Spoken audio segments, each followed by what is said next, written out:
All right, everybody, welcome to the Utah Statesman Executive Leadership Board debate today. We are live from the Hub. We're also streaming on the Statesman YouTube channel and on Aggie Radio 92.3 KBLU-LP in Logan. We'd like to thank everyone for coming today, including all the students as well as the candidates. Today, we will be hearing from the candidates for Student Advocate Vice President, Executive Vice President, and USUSA President. Sort of the outline of the debate is we will have questions meant for debate where candidates will get 2 minutes to respond, and then as well as 1 minute for a rebuttal for the other person's answer. After that, each candidate will be asked some quick hit questions where they will have 30 seconds to respond. We will go in this order. We'll begin with the Student Advocate Vice President candidates, then move to the Executive Vice President candidates, and finish out with the USUSA President candidates. So we will invite our candidates for Student Advocate Vice President to come to the stage.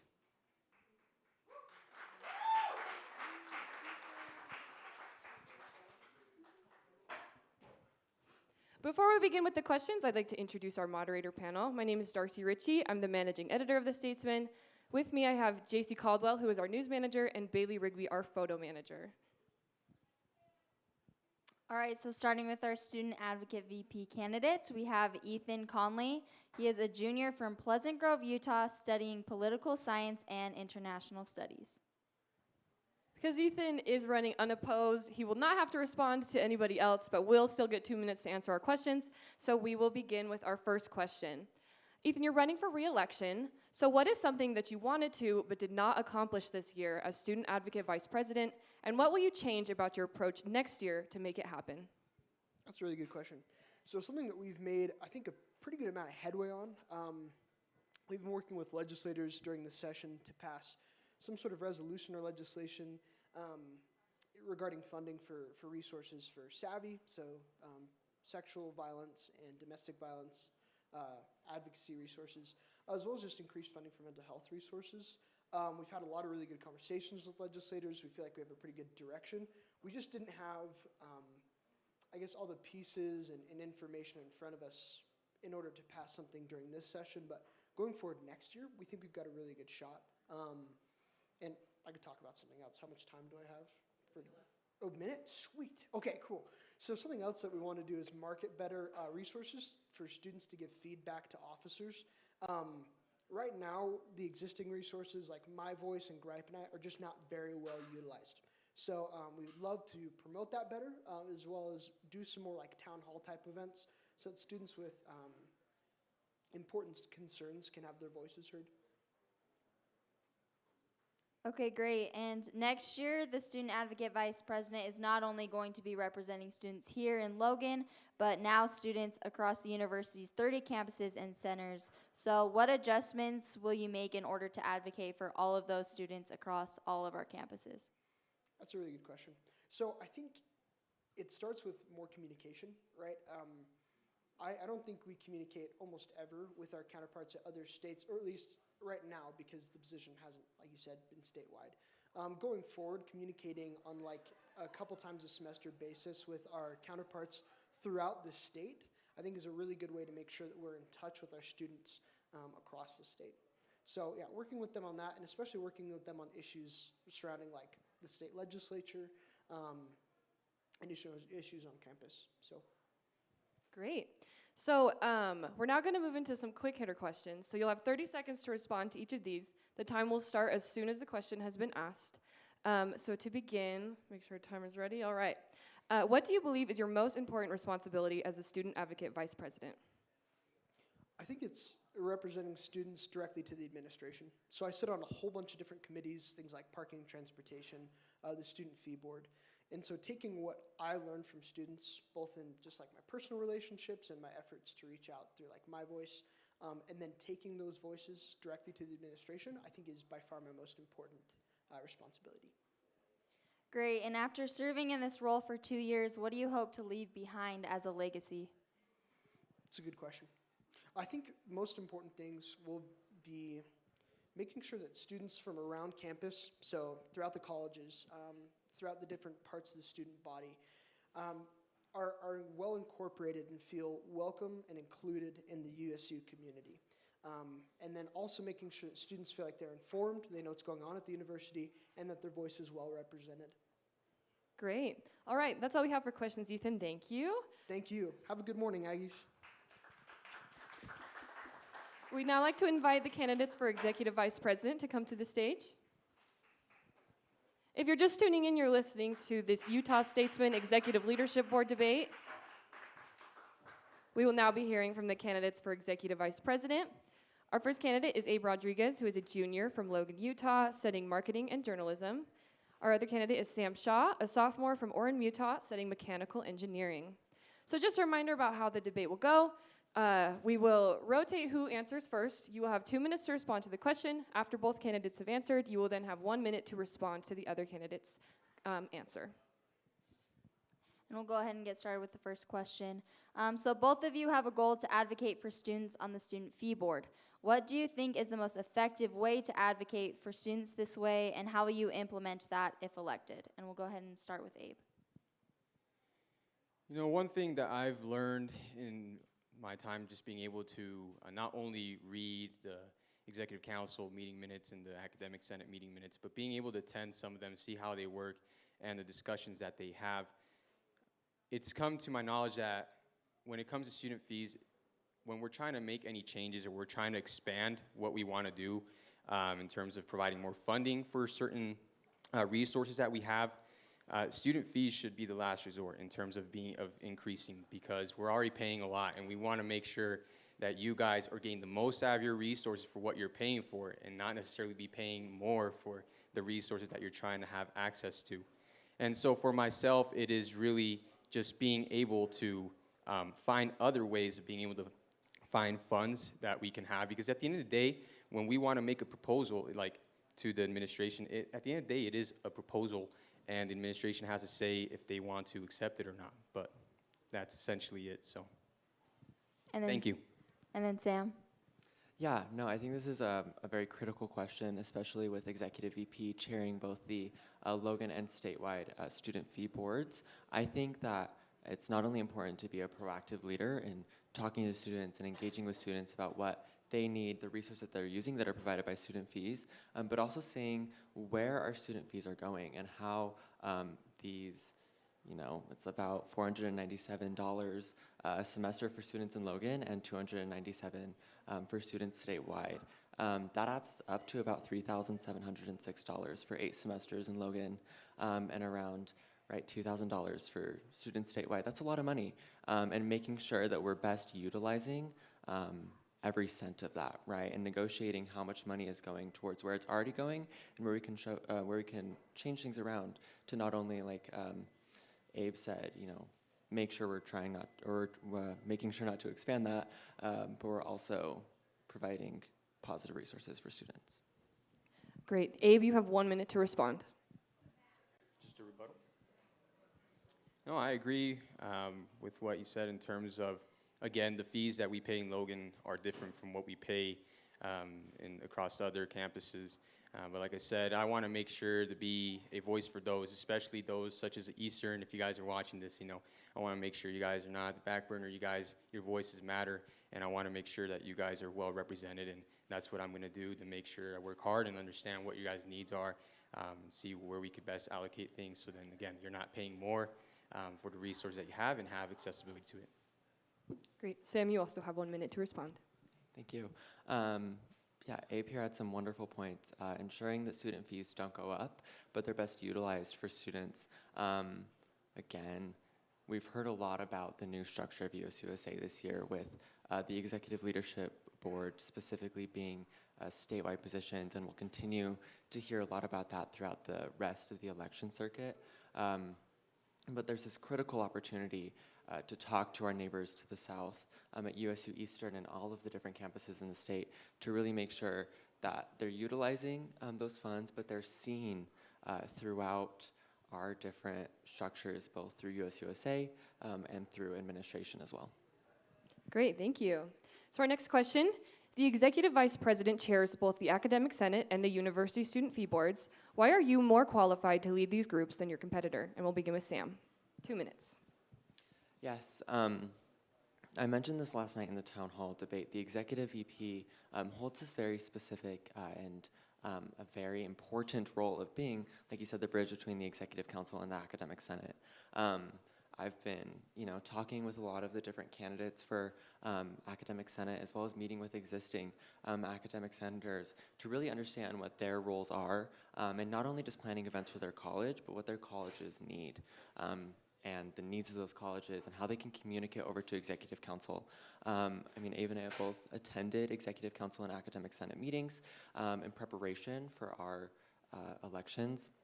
And seeing the time that the executive vice president has in those meetings to communicate not only their work, but the needs and the work of the academic senate is valuable as well, to ensure that we're best voicing what we hear on both sides, right? And we're keeping those channels of communication clear, so everyone's on the same page, and we're doing a good job. Great. Abe, you have 2 minutes. No, I believe simplicity is everything. It starts with the conversation and being able to get to know one another, and that's what I plan and intend to do, right, with everyone, whether it's the officers that are sitting underneath the Logan Campus Executive Council and the statewide. But in this case, being able to bridge that with the academic senate is being able to understand what their needs are, and from what proposals, what things they're seeing from voices from their council members, and really be able to find a way for all of us to unify together, and so we can collaborate and we can engage and we can put on things together, certain initiatives together, so we can increase our inclusive efforts as well as being able to retain a much better student engagement. Great. We will now, each of you have 1 minute to respond to the other's answer. Just a reminder, the question is, why are you more qualified to lead these groups than your competitor? And we'll begin with Sam. 1 minute. On the point of unification that Abe mentioned, I think that's a really great point. In my past, I'm a second-year mentor on the A team. I'm a peer educator for the Office of Equity's Title IX and Sexual Misconduct Prevention team, which has provided me the opportunity to personally train almost 2,000 students on sexual misconduct prevention, upstanding, and inclusion principles, and that's given me the opportunity to see what the students, how the students feel about these principles, and that experience extends beyond just Title IX and sexual misconduct prevention trainings onto the needs of colleges and students across the state. I think that really sets me apart because I know how to work with students and I know how to communicate with students for not only their needs, but student leaders' needs, right? Academic senators' needs, as well as members of both the statewide and Logan executive councils. Great. Abe, 1 minute. I've experienced what it's like not being involved as well as being involved. My first semester here was not the greatest. I wasn't involved. As a first-gen college student, I didn't have a sense of direction. And for me, it was just focusing on what was going on inside the classroom. And it wasn't until I had other student leaders in the past that were able to have that human connection first, and then the leaders second, the title second, and being able to connect with me, see what was going on, what I was going through. And after we were able to, have them listen to me, I was able to start finding ways to get involved. And for me, I started, like I said, all the applications closed, and unfortunately I couldn't apply for anything. It was late, but fortunately, A-Team was one of the last things that came up, and I applied for that, changed my life, did it for 2 years, and that led me to opportunities to be Director of Diversity and Inclusion on Business Council, to working for athletics, to being part of Greek life, and so it's been incredible being able to have those experiences. Thank you. Great, and now we'll move into our quick hit questions, so you will each have 30 seconds to respond. So the first question is, what do you believe is your most important responsibility as the Executive Vice President? And we'll start with Abe. Simple as this. We need to collaborate and we need to unify. If we're able to be unified, and then we will be able to set towards a more clear agenda of the things that we need to do. Because if we're able to have clarity on what we want to do, then those proposals and things that we want to make to the administration will be possible, and we'll be able to actually get those things done with them. Thank you. Great, and Sam? Yes, this is a great question. A lot of my platform points really revolve around listening to Aggie voices, listening to our students' needs. An effective leader can't really be an effective leader if they're not accurately representing their students, and that's what I truly want to do. And while that's an important unification across my campaign points, I also just want to be a present student leader for Aggies, again, in Logan and statewide. Thank you. So our next question and our final question, 30 seconds each. What is an experience in your life outside of USU involvement that has prepared you for this role? And we'll begin with Sam. Yes, thank you. This is a great question. I kind of grew up a little all over the place. I was born in Denver, I was raised in Seattle, and I went to high school in Orem, Utah, just 2 hours south. And I think that really provided me with the opportunity to, be outside of my comfort zone. I think when we're outside of our comfort zone and we're in that growth zone, we're really pushing forward. And that opportunity allows me to not be, or allows me to be a better leader by being more focused on forward growth. Great. And Abe, you also have 30 seconds. Just outside of USU. For me, my family means a lot. Both of my parents are immigrants. My mom's from Argentina, my dad's from Mexico, and for them, it wasn't always easy. And for them to be able to come here and pioneer and do a lot of things, for me, I've had many firsts in my life, and I look up to my parents a lot. And like I said, I've always been wanting to be proud, make them proud, and they've just been very courageous. And I just want to make sure that we're pioneering towards new initiatives and be a voice for all of you guys. Thank you. Thank you both. We'd like to thank the candidates for the Executive Vice President, and you guys can leave the stage. Thank you. Thank you. We would now like to invite the candidates for USUSA President to come on up. If you're just tuning in, you are listening to the Utah Statesman Executive Leadership Board debate. We just finished hearing from the candidates for Executive Vice President, and we will now hear from the candidates for USUSA President. So first we have Clara Alder. She is a junior from Salt Lake City, Utah, studying psychology and sociology with a minor in mental health awareness and advocacy. Next we have Neonta Chowdhury Maganya, and she's a graduate student from Bangladesh, studying psychology with minors in political science, sociology, and epidemiology. And last but not least, we have Mikey Henderson. He is a junior from South Jordan, Utah, studying international business and Chinese with a minor in entrepreneurship. So the debate will function the same as the others have. You will have 2 minutes to answer the question. After all candidates have answered, then each will have the opportunity for a 1-minute rebuttal. We will rotate who answers first each time. Bailey will be giving time counts, so you'll have a 1-minute warning, and then she'll count you down from 10. So our first question is that this is the first year that the USUSA President will represent all students at each of the university's 30 campuses and centers. Why are you the best candidate to represent students from campuses across the state? And we'll start with Clara. Perfect. Well, I really love this question because I am passionate about statewide. A lot of my platform points revolve around involving statewide voices. I have personally been to all of the statewide campuses and many of the centers, and as well, I have many connections across the state. I believe in amplifying voices, and I believe in unifying our statewide body. This is the year that we have the opportunity to do that, to amplify those voices and unite as a collective student body, and I plan on doing that through specifically student events throughout the state, and as well including activities involving athletics and supporting each other through that. As well, this is the first year that we will have statewide really be part of USUSA in terms of having Eastern be with us, and I cannot wait for the opportunity to truly advocate for all stories, all voices, and all students. Thank you. Nyonta, you have 2 minutes. Hello, everyone. My name is Nyonta, pronouns she, her, hers, they, them, theirs, either is good. So I want to talk about what I have done so far in regards to this. I'm the current School of Graduate Studies Senator on the USUSA, excuse me, and I believe I'm the only senator and council member who currently has representatives from statewide campuses on their council. So I'm really excited and happy about that. And the way I went about it is with my colleague, we went over the summer to statewide campuses, we made a lot of really good connections, and I individually reached out to every single campus and invited them to be on my council. And these connections are really important. That's how we build healthy, good relationships. So I will take that kind of collaboration and making sure that those voices are there on my PCAP going forward, as well as I have specific points on my platform where one thing I want to talk about is that statewide students do not have the same kinds of educational resources that we do.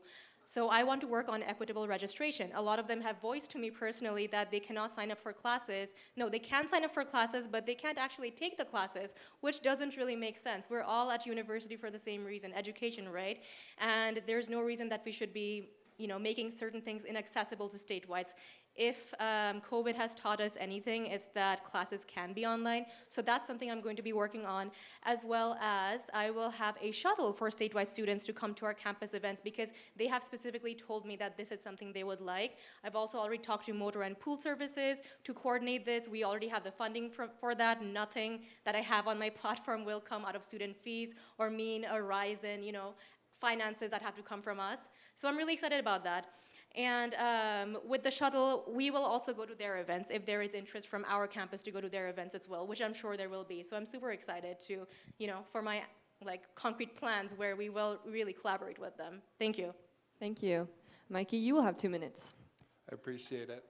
I think this is an incredible opportunity, like the two of them said, to represent a student body across the state.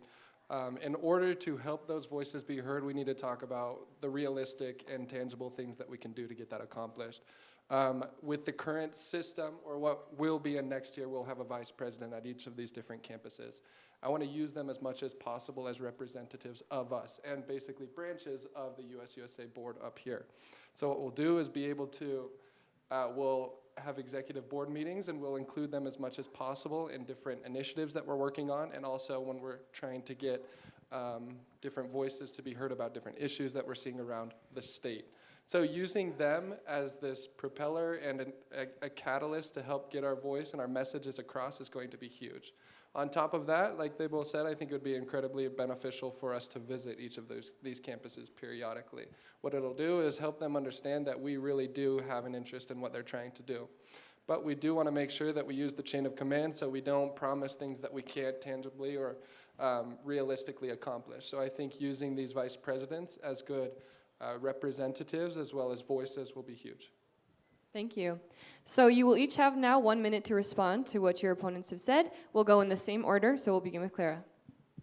With my experience in spending time in each of the campuses, I have learned that more than inviting people to come up to Logan, invite people to come to the different events up here, I think it's important for us to also have exposure of these campuses. You guys, statewide campuses are amazing, and there is so much we can learn from individuals across the state, and I really think that this is the chance that we can advocate. As president, through professionalism, through my experience, I will be advocating these statewide students through the Board of Trustees as well. One thing that's a pretty concrete plan of mine is I would really like to get together a bus of the herd to come to go to different games, especially in Price at Eastern. I think that making statewide events a whole thing where we all work together is the way to go. Thank you. Nyonta, you have 1 minute. Thank you. So, like I said, these connections are really important. I have these connections with these statewide campuses, and the points that I mentioned, these are points that, that was informed by them. So it was built by them, by not me. And like I said, it's not just them coming to our events. I did mention that we will be going to their events as well. So it's a two-way route, right?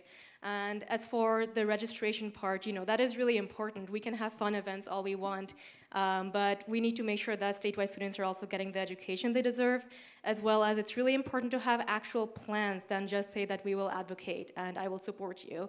And I think that's a strength of mine that, I'm really proud of and happy about because I do want to make a real change in people's lives, and I really hope I'm able to do that. Yeah. Thank you. Mikey, 1 minute. Yeah, I think what we got to realize is that this position will last longer than ourselves. And so we need to start putting together systems and different positions and things like that in order to make sure that we prosper long term. It's not about personal connection to individuals across campuses. I think it's great to have personal connections, but what it's going to come down to is having the robust systems that will allow for the chain of command as well as the channels of communication going forward. So that's what I plan to do, is help focus on what we can do to make this a robust system so that when I'm out of there or when one of us is out of there, it will be a seamless process for them to get involved with the people across the state. Great, thank you, and we'll move into our next question. What is something you disagree with in your competitors' campaigns and why? And we'll start with Nyonta. You'll have 2 minutes. So one thing per candidate. Ooh, okay. Let's see. So let me first talk about DEI, which stands for Diversity, Equity, and Inclusion. I really commend both of my colleagues for having that on their platform, but I think it's really important to just make sure that you were doing that for the past few years and that you have research in that and you're also parts of communities or have had actual interaction with communities to do that kind of work, because it's really important and really serious work. As a PhD psychology student, I've been creating these trainings, contributing to creating these trainings, as well as the Inclusion Center has a lot of these trainings. Clara mentioned that she's going to start an allies training for faculty, and that makes me sad because we are here working so hard for our current trainings to be more visible. That's research-based, and we really need to look at our current resources, which are awesome, and not create more. And for Mikey, like I said, I really admire them for having this on their platform, but I don't think that, if you just start thinking about this because you're running for president is the right way to go about it. Do I have more time to talk about other things? 4 seconds? 40. Let's see. Sexual violence prevention. So the things that I'm critiquing, I also really admire about them as well, because sexual violence prevention is really important, and again, it's really important to have background in that. And I'm currently the sexual violence prevention educator at USU, and I've been giving a lot of these trainings, and it's really important that we are parts of these offices in an ongoing kind of way and know what we're talking about when we say that we'll do certain things. And the last thing I want to talk about is just plans. That I have actual concrete plans, and I would really like to see current and future candidates say more than I will advocate or I will include people and collaborate and hear actual concrete plans. And then we'll go to Mikey. You have 2 minutes. Is this rebuttal or is this No. just mine? Okay, gotcha. Thank you. Along the lines of what Neonta said, I think there needs to be more talk than just saying we'll advocate or we will listen to or we will try and help. There needs to be concrete plans, things that are tangible, things that are actionable that we can work on immediately. Like she said, yes, I don't identify in a lot of the DEI ways, but what I do is support them, and I think it's an incredible organization. And being able to not only admit that and also not try to be somebody that I'm not and fake like I do, understand that type of thing is something super important. And I think Neonta does a fantastic job of that, and I think me and Claire are kind of in the same boat there. But what I think I do better and differently is that I'm willing to accept that and willing to understand that I don't understand what's going on there. And what I want to do is to understand that. And so being in a position of leadership and influence, I think that I will do a fantastic job at helping these people know that I'm someone that they can turn to in confidence and helping push forward initiatives. And then Clara, you have 2 minutes. I really admire my two colleagues. I think that we all have things that we are passionate about, that we are going to do, and as well, we are the student leaders who want to make a change here at Utah State. I believe that, when it comes to involvement, it's important to have involvement from many different areas of campus, not specifically in USUSA and not specifically in your college or your institution, but within all of USUSA and within all of really Utah State. So the things that I applaud is that my two colleagues have worked really hard to be involved in their specific areas. And I am really proud that I've been able to be involved in lots of different areas within Logan. I am a certified CAPSA advocate, as well as with the A-team, with the institutional knowledge of Utah State, as well as being our traditions director and Miss USU, really advocating and listening to stories, because stories are really important to me. I think that having the experience from all over campus really defines a robust and an exceptional leader, and I believe that I can be that exceptional leader with that experience. And I think that with this position, a student body president who will excel is someone who has experience beyond their limits. So those are the things that I was thinking of. And now we'll move into the 1-minute rebuttals. We'll go with Neonta. I agree with everything they said, and honestly, like I said, I really admire them and commend them for what they're doing. I just want to say that everything I've been doing the last 3 years has been out of my comfort zone. I'm not from here, I'm from Bangladesh, and my parents who worked really hard to make sure that I get here. And everything I'm doing, it's really just to make your lives better, and that's why I have made sure that I am involved in a lot of different things, not just the USUSA, the USUSA Inclusion Center, Global Engagement, my psychology department, as well as visiting statewide campuses, different clubs and orgs that already exist here, and also reaching out to community organizations, because we also need to make sure that we are including not just USU but our local community who have a lot to say and who know a lot. So yeah, that's all I have to say. Mikey, you have 1 minute. Thank you. One thing that I do want to mention is based off of the experience that I've had around campus through being the president of the Entrepreneurship Club, which is one of the biggest clubs on campus, working at the Refugee Center here, working through the SEED program, being an undergraduate researcher of the year in the CHAS school, things like that. I've never had an identity crisis. I know who I am, I know what I believe in, and I know what I stand for. And I don't try to pretend to be something that I'm not. So those organizations that I don't completely understand, I am more than willing to acknowledge our differences and acknowledge that I can't bring as much to the table as they can, and I want them to be able to use their strengths and resources to the best of their abilities. I do a fantastic job of being able to build people up, help them understand that they do have a voice at the table. So when it comes to things like different organizations and things that I'm not very familiar with, I know how to get to the people and help them be the ones that are starting the talks and starting the initiatives that we're working on, because they're the ones that are the most knowledgeable about it. And Clara, you have 1 minute. Through my experience on the A team, I've learned about the many resources that we have at Utah State. The resources here are vast, and we have so many things that can help us as students.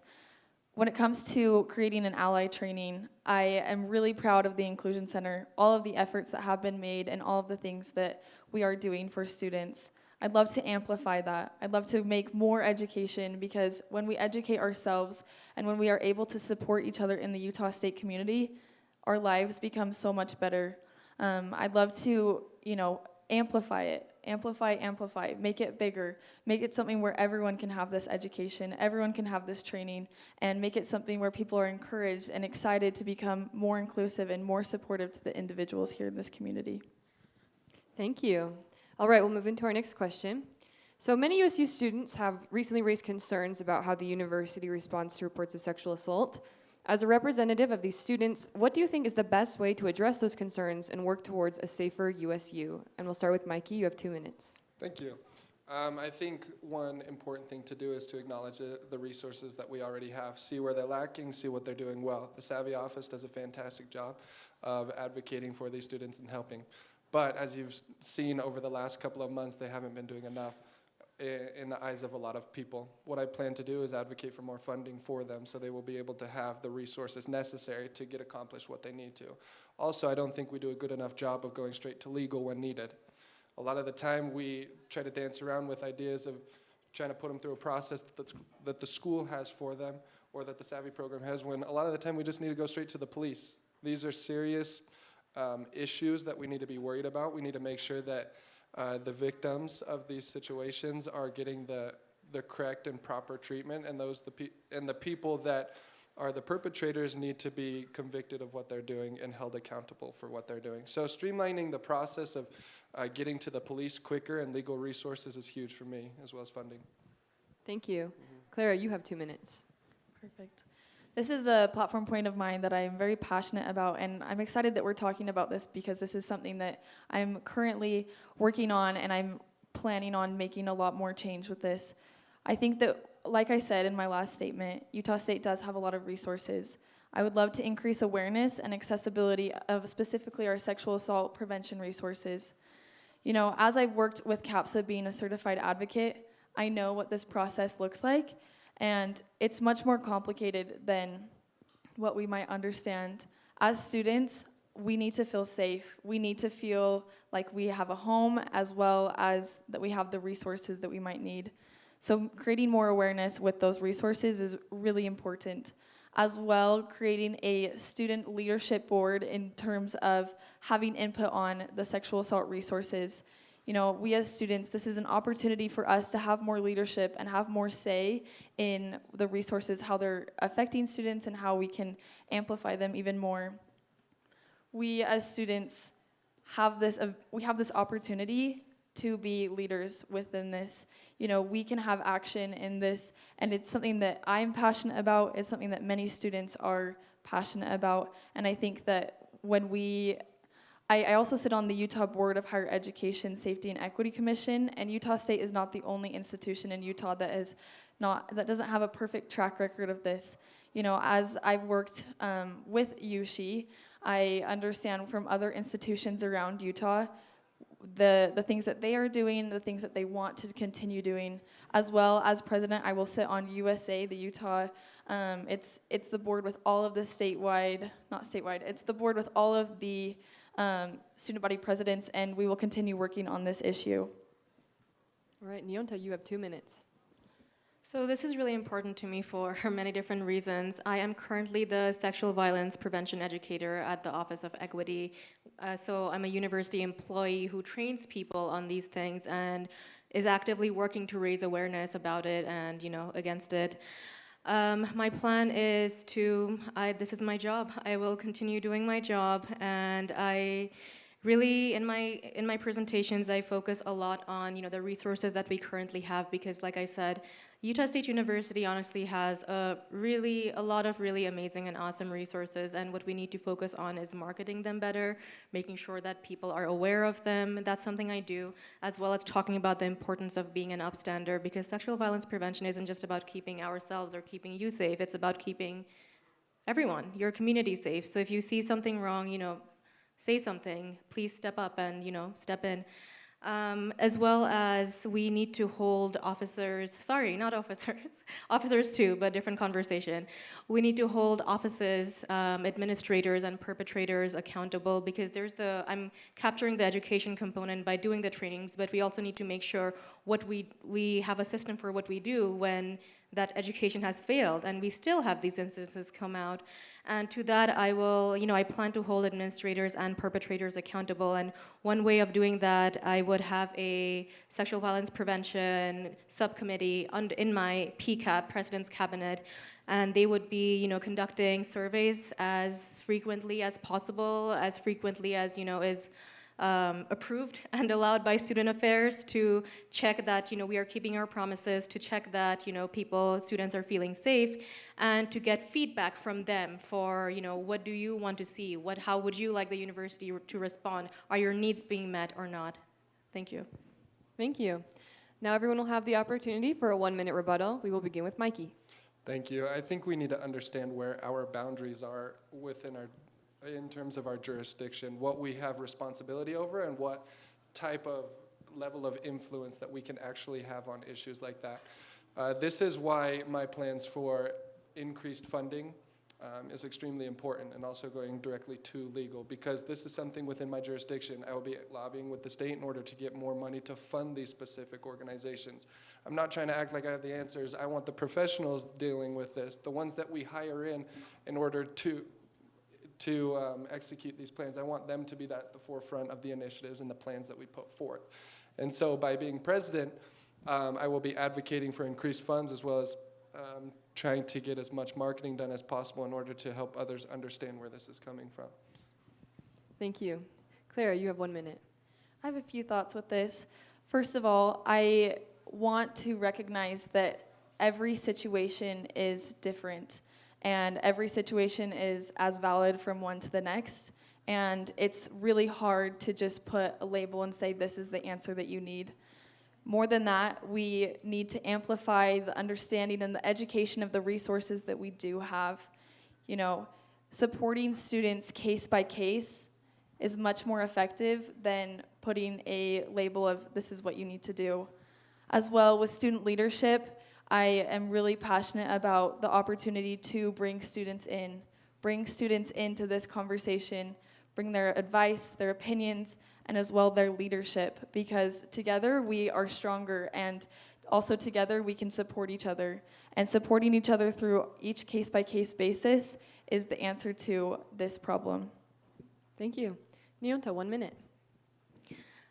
I really love what they said. I think all three of us have really great plans, you know, in terms of this, and we do as a university need to be doing a lot better than what we have been in the past, and also given recent events. So yeah, I mean, I have no critique. Honestly, I really, really appreciate that all three of us are working on this.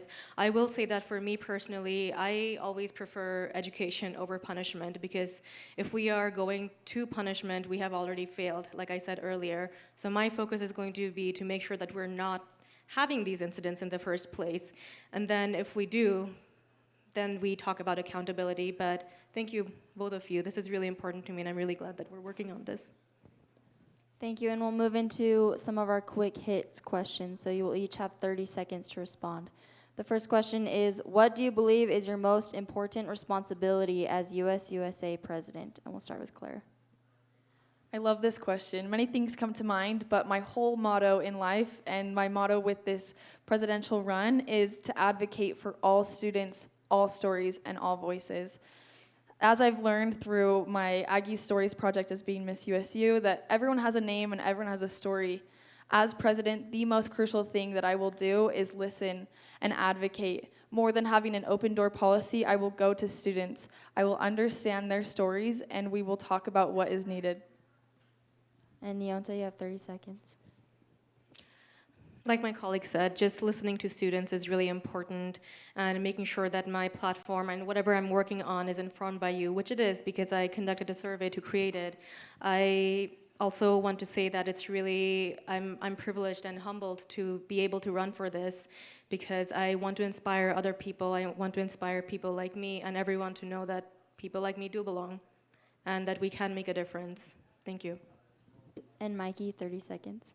Thank you very much. I think both of them are incredible and greatly qualified. What we need to understand is that after speaking with a lot of the previous presidents, that only about 10% of our time is actually going to be focused on platform. That's because we're so busy with other things. And so I've tried to pick platform points that are extremely tangible, extremely actionable, so that we can work on them and get them accomplished quickly. And they're very successful and productive means of change. Thank you. Our next question, if you are elected and serve a term as the USUSA president, what is the legacy that you hope to leave behind? And we'll start with Neonta, 30 seconds. I hope to leave behind the legacy of just that if we really put our heart to things, we can achieve a lot. We can do a lot. Like I said, our resources are really amazing, and something I'm focusing on, I have about 16 objectives this year, and none of them are, like I said, encroaching on our student fees or anything else. And I sit on, the Faculty Senate Graduate Council that's made up of faculty members, and I have access to analytics for finances. Great. And Mikey, 30 seconds. I live by the motto that the crowning characteristic of love and charity is always loyalty. And I plan to be loyal. I'm loyal in everything that I do. I understand where I lie. I understand what my beliefs are, and I understand the people that I need to be loyal to. And I'm loyal to the campus. I'm loyal to the university, and I understand that this is an extremely important and influential position. And I hope to leave behind the legacy that I am a loyal individual that will do everything he can to put the university and its students in the best place possible. Thank you. Clara, 30 seconds. I believe that empowering leaders empower others. As USUSA president, I plan on bringing many people into this circle. I believe that opening up and bringing others in is the most important thing that I want to leave behind here at Utah State. As a Student Alumni Association member, I created the Aggie Leave a Legacy campaign, and I think we all have things that we want to leave. I want to leave knowing that others are empowered and have a place and are included. And last question, what is an experience in your life outside of USU involvement that has prepared you for this role? Mikey, 30 seconds. If anybody knows me, they know that I love basketball. My sophomore year, I got cut from the basketball team, and I thought it was like the end of the world.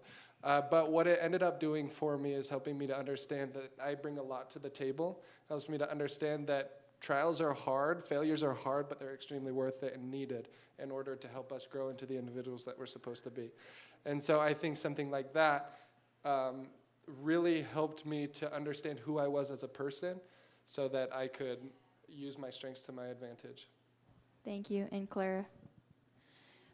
Growing up, I always had the catchphrase, like a nickname. It's Can Do Clara, and that's something that my family kind of gave me, and that's something that I've had my entire life, is the can-do mentality, and that's something that I will bring into this position, is that we can do things. We can do hard things and we can do important things. As I've served as a CAPSA advocate, I've learned many stories of individuals and learned how to serve in many different capacities, and I can do that, and I can serve as an empowering leader. And Neonta, 30 seconds. So outside of USC, I would just say my daily personal experience. To just let you guys know something that happened recently, one of my materials got vandalized, and that's also why I think it's really important for someone like me to run. And I will bring that resilience into this position, and that's also something I want to inspire in all of you, that you can do whatever you want, and I want you all to do whatever you want. Thank you. We'd like to thank all the candidates for USUSA President. Thanks for taking the time to chat with us today. Thank you.